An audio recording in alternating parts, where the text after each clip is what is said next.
Hi folks, I'm here with Phoebe and Thomas from Basement Critters, interview by Jan Vervaeke for Metal to Infinity webzine, Dump magazine, also for support of Wormhole Dead Records, awesome record label.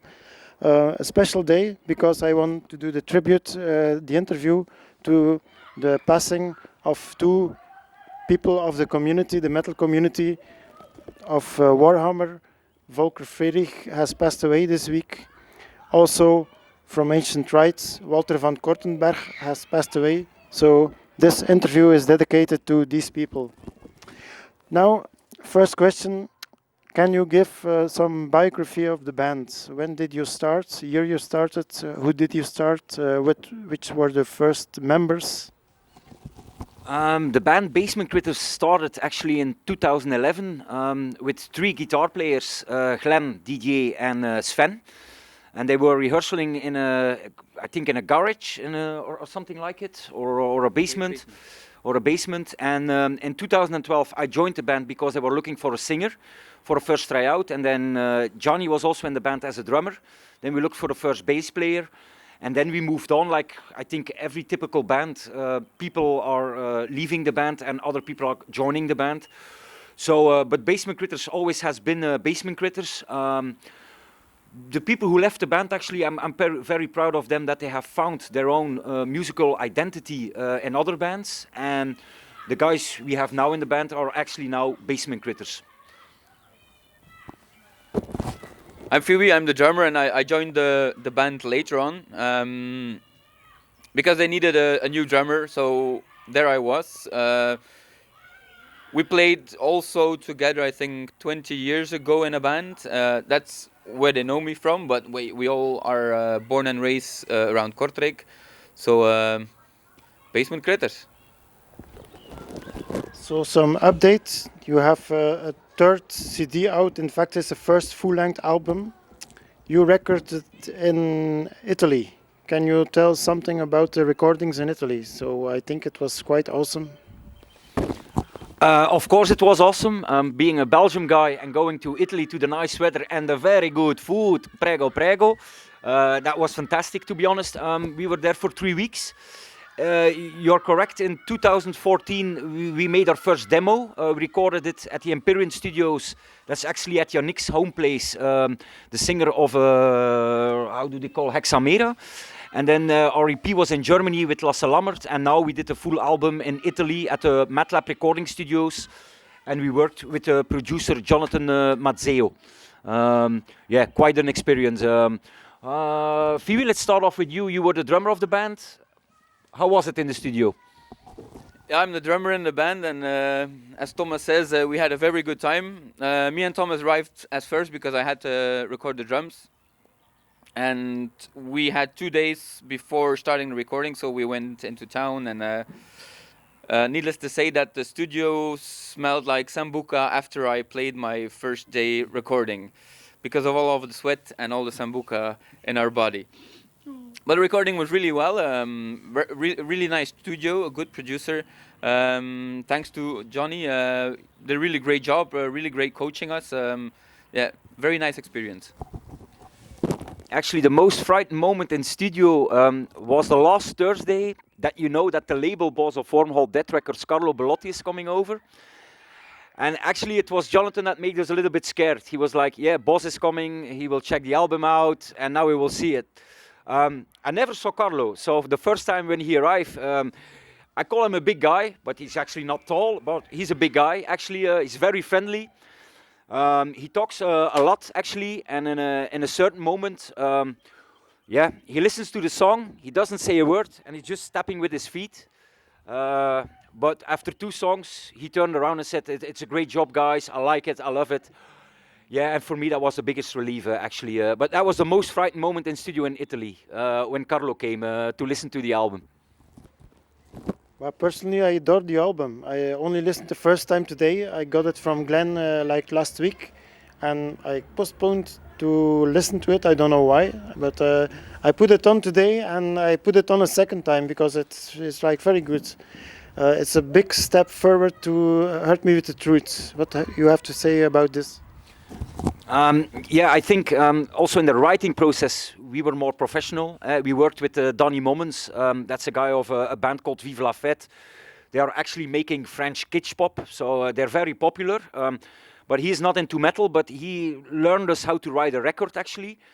And then also, yeah, Johnny is very professional in his work. The producer, Jonathan Mazzeo, pushed us above our limits, actually. For me, it was the first time that I have experience with a vocal coach.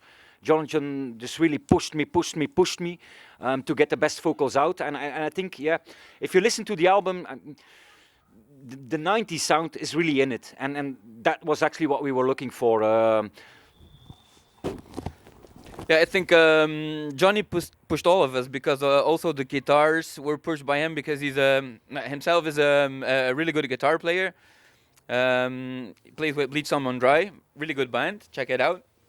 So he pushed the guitars, but he also pushed me in my drumming. Yeah, from behind the screen he was yelling, "Come on, faster, faster, harder!" And yeah, he pushed me. He pushed the guitars. He pushed Thomas. And he got out the sound that we really wanted to. But for me, the first thing I heard is like a big progression, like you said, vocal coach of the vocals. Yeah. To be honest, if you listen to Hurt the Truth, I only have a heavy vocal. It's like, and I stay the whole album like this. And that was the thing that Johnny said the first time. Like, you have a unique voice. Everybody has a unique voice. So let's try to find the boundaries of your voice and the limits of your voice. So yeah, he pushed me a lot. Just until frustration, but yeah, when you're frustrated, your voice goes higher, and that is the sound that he wanted. And yeah, I cannot more agree with him. I'm really pushed in a way that I like it. Also, my voice. Yeah, it was a hard, tough time, but we did it. You just mentioned the 90s. What was also the thing I heard, the typical 90s scene here of Kortrijk, but for me also a bit, maybe indirectly, Alice in Chains. Yeah, I think vocally, Alice in Chains is one of my favorite bands also at the grunge period in the 90s. So Wood is one of the songs that I play a lot. So yeah, it could be that some vocals or some phrases of things you can recognize into it. I take it as a compliment if people tell me that your voice is like Alice in Chains or something like it. Yeah, I take it as a compliment. Any chance for a day a cover of one of these live or on records? Ooh, playing cover in Basement Critters. We did Metallica, we did Biohazard, but we are all also different from characters. Oh man, I think it's gonna be a big mess to ask to play a cover. I think I want to do Biohazard, and Phoebe, which cover do you want to play? Of course, something from Lagwagon. Then Glenn will tell Machine Head, then Sven will say Pantera, and then Steve will say, hey, maybe Kenny Rogers or something like it. So. Difficult for us to play covers, to be honest. I think we'd better play a medley or something, but yeah. Well, you just mentioned Biohazard. I have to say, if I listen to the record, especially this record, I have to hear the Urban Discipline album for sure. And this mixed with some 90s would be a good description for people who still didn't listen to you. Correct. And also, if you look to the artwork, actually, we have chosen for a yellow-orange. If you look at Machine Head Burn My Eyes, is an orange album. I think also Biohazard, Urban Discipline, orange album. Yeah, we definitely took the salt and the pepper from the 90s band over there, to be honest, yeah, sure.